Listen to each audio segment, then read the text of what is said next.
Selamat sore saudaraku yang kekasih. Tuhan memberkati kita dalam rangka mendengarkan sore hari hingga malam hari nanti kita berdoa. Bapa di sorga, Bapa yang penuh kasih, Engkau senantiasa yang menyinari hati pikiran kami, sehingga kasih-Mu yang kami serap dalam kehidupan kami ini, dan kasih-Mu yang akan tercermin untuk orang yang ada di sekitar kami. Dalam nama Yesus kami berdoa. Firman Tuhan buat kita mengisi sore hari hingga malam hari nanti terambil dari 1 Korintus pasal yang keempat ayat 14 sampai ayat yang ke-21. Dikatakan firman Tuhan demikian. Hal ini kutuliskan bukan untuk memalukan kamu, tetapi untuk menegur kamu sebagai anak-anakku yang kukasihi. Sebab sekalipun kamu mempunyai beribu-ribu pendidik dalam Kristus, kamu tidak mempunyai banyak bapa. Karena akulah yang dalam Kristus Yesus telah menjadi bapakmu oleh Injil yang kuberitakan kepadamu.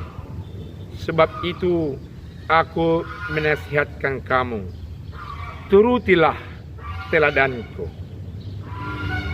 Justru itulah sebabnya aku mengirimkan kepadamu Timotius, yang adalah anakku yang kekasih dan yang setia dalam Tuhan. Ia memperingatkan kamu akan hidup yang kuturuti dalam Kristus Yesus, seperti yang kuajarkan di mana-mana dalam setiap jemaat. Tetapi ada beberapa orang yang menjadi sombong, karena mereka menyangka bahwa aku tidak akan datang lagi kepadamu, tetapi aku akan segera datang kepadamu kalau Tuhan menghendakinya. Maka aku akan tahu bukan tentang perkataan orang-orang yang sombong itu, tetapi tentang kekuatan mereka. Sebab kerajaan Allah bukan terdiri dari perkataan, tetapi dari kuasa. Apakah yang kamu kehendaki? Haruskah aku datang kepadamu dengan cambuk, atau dengan kasih dan dengan hati yang lemah lembut? Demikian firman Tuhan. Di mana-mana selalu ada yang pro kontra. Ada yang hitam, ada yang putih. Ada yang gelap malam hari, ada yang terang di siang hari. Ada yang mengajar tentang yang baik, jalan kehidupan yang lurus, mulus, mendidik dengan baik, tapi ada pengajar-pengajar yang sesat. Paulus menghadapi itu. Paulus melihat bahwasanya ada banyak lawan-lawan, guru-guru palsu, nabi-nabi palsu yang memasuki jemaat di mana Paulus telah memulai pengajaran pendidikan yang baik di tengah-tengah jemaat itu. Salah satunya jemaat Korintus. Banyak tokoh-tokoh dengan kepandaian yang digiring berdasarkan ilmu pengetahuan, dan termasuk juga terkait dengan ulasan teologis di tengah-tengah jemaat Korintus. Tidak heran Bapak Ibu, sehingga ada golongan Apolos, ada golongan Kepas, ada pro Paulus, dan ada yang menamakan dirinya sebagai pro Kristus atau pengikut Kristus. Dalam kaitan ini dikatakan oleh Paulus, banyak pendidik atau guru-guru yang datang kepadamu, tapi ikutlah teladan yang telah kuberikan kepadamu. Saudaraku yang kekasih, tentunya sudah ada di antara kita yang banyak mendengarkan berita yang benar, iman yang benar yang dianutnya sesuai dengan kepercayaannya. Ikutilah apa yang benar, menuruti apa yang saudara imani dan percayai.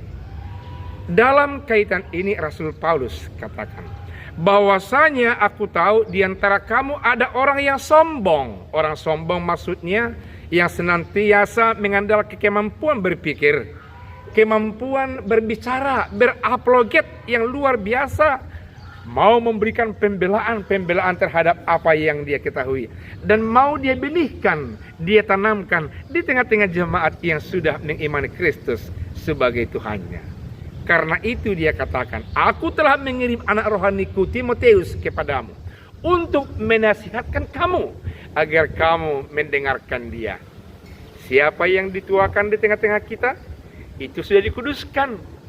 Siapa yang dituakan di tengah-tengah kita, itu sudah diurapi.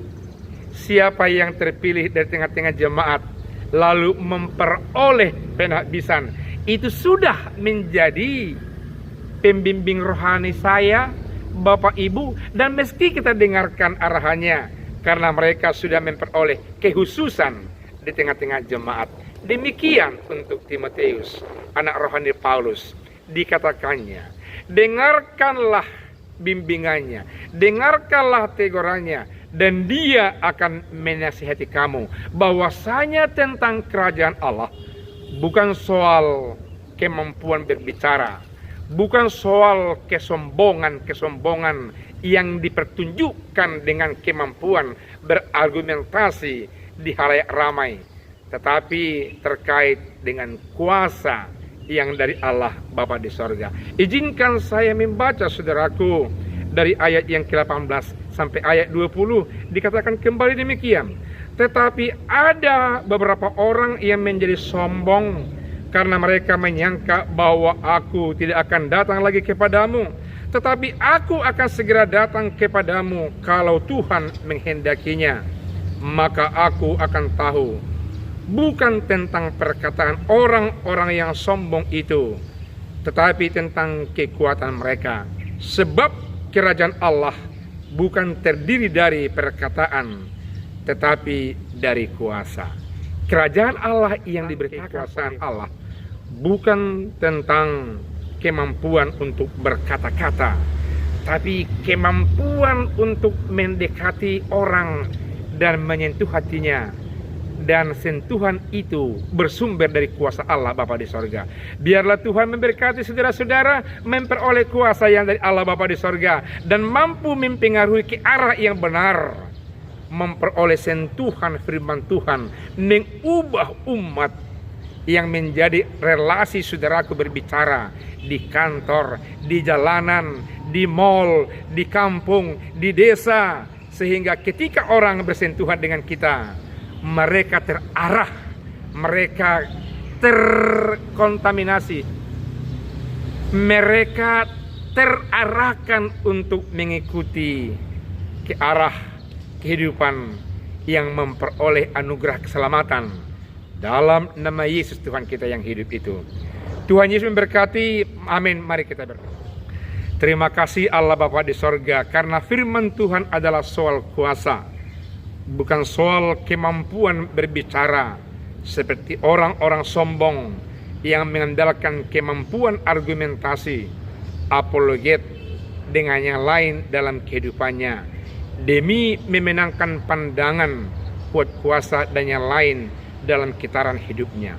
Engkau Allah dengan bahasa yang sederhana, yang sungguh-sungguh mempengaruhi iman percaya orang, memperoleh keselamatan kalbu.